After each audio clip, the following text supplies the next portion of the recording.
Hi guys. My name is Paweł. I work for 3DI. We're a technical writing agency, which means we create knowledge bases, online helps, documentation, etc. for other companies. And I wanna take this graveyard shift to talk to you about cases where we use AI and machine learning and cases where we don't do it and why we don't do it. But first of all, I wanted to address the letters on the stage because they make me feel like it's a TED Talk almost. And this is probably the closest I'm ever going to be to a TED Talk, which is kind of like a TED Talk. So thank you for having me here. Okay, so are you tired of searching? Apparently people are tired of searching because there's this study done by Parsley, and there's a number of other ones, which shows how people reach their customers' websites. So where do they come from? And most of them don't come from Google. Most of them come from Facebook. And Google is second, and then there's Twitter and other social media. So in fact, the vast majority of traffic to a site comes from social media. What does that mean? That people did not search for something, they didn't Google for it, but they stumbled on it somehow. You know, like there was a post, maybe it was shared by the company, maybe it was shared by somebody.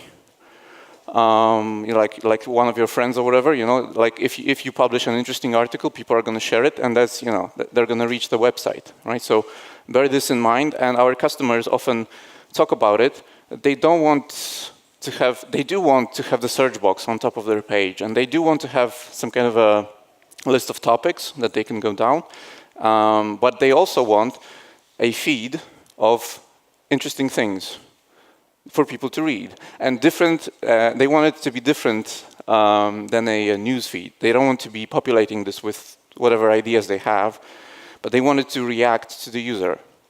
That's basically the idea. So, so we created this concept for them of a knowledge feed, which is basically it's a list of articles or a list of pieces of content which are going to be interesting to the user in a particular context. Now, the difference between this and social media feeds is that social media feeds are driven by fun, right? You want to have fun, and they are also driven by advertising. So they're going to be powered towards selling more of something.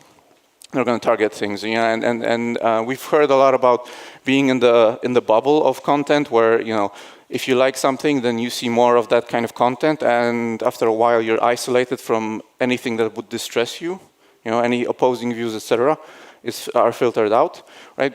That's social media feeds. With knowledge feeds, the only goal is to educate. Well, and some of our customers will also add extra goals like upsell or cross-sell, you know, but mostly they do it through educating. You know, so you want to serve your user the type of content which is going to be meaningful to them in a particular situation. So, for example, if it's a technological product, if it's like a huge system that people use, and there's different kinds of users. There's the administrator, there's the power user, a typical user, an attendant user, etc. There's like a bunch of different user types. And things are happening in the system. The knowledge feed is going to react to what's happening in the system. That's what our customers ask us to do, right? So the knowledge feed reacts to what's happening in the system. For example, there's a major error. It pops up a topic to everyone about that error and how to deal with it. If something is happening that is useful to a particular group, or if people from a particular group, for example, administrators, are reading about a particular topic, it keeps serving other administrators those topics in their feeds. Okay, so this is how we build those knowledge feeds, and basically how they work. Now, we employ machine learning to build them. So there's a bunch of things that the algorithm learns about the audience, and we don't have to pre-program the roles, we don't have to pre-program the social networks that they have within the company, but the system learns about it. It costs a lot, and our customers get a quote from us, which is tens of thousands of euros or hundreds of thousands of euros, and they're not always happy about it, so forget about all that. You know, like if you're a small customer, if you come to us with this kind of idea that you want this kind of knowledge feed, we can do it simpler. It's not going to be as flashy, but it's going to be something. So it's going to be a list of most popular topics and frequent search terms, which turn into links to topics, right? And we're just going to serve that to all users. So it's going to be less context sensitive, less context dependent, but it's going to be something. How do you get those topics? You just write a simple JavaScript that's going to get them from Google Analytics, and then you turn it into a list of links, right? So that's very simple. And I'm not telling you all of this to advertise our services, because you can do this at home, right? Just don't copy this code, because it has 2 app-breaking bugs. So don't use this. But anyway, yeah, just do it at home. You don't need any AI. You don't need anything like that.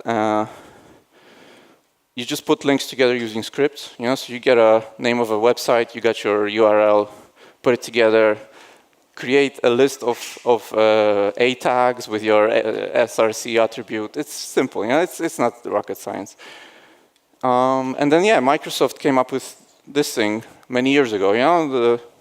The part which is just like a news section. Like what's happening, what's new.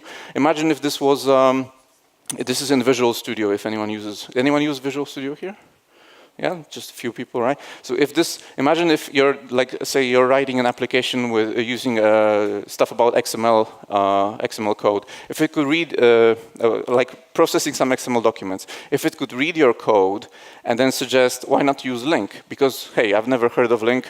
What is it? LINQ makes processing XMLs easier with .NET, right? So those things would be, I guess, pretty useful. So whatever app you're making, kind of think about it. Like think what your homepage is going to be for your website or for your desktop application. Maybe you wanna use any of these ideas we presented here, and then your user is going to feel like, hey, you're really thinking about them and giving them like cool stuff. Cool stuff to learn, cool stuff to do. So anyway, that's my lightning talk to you guys. If you have questions, we can chat afterwards. Thank you very much.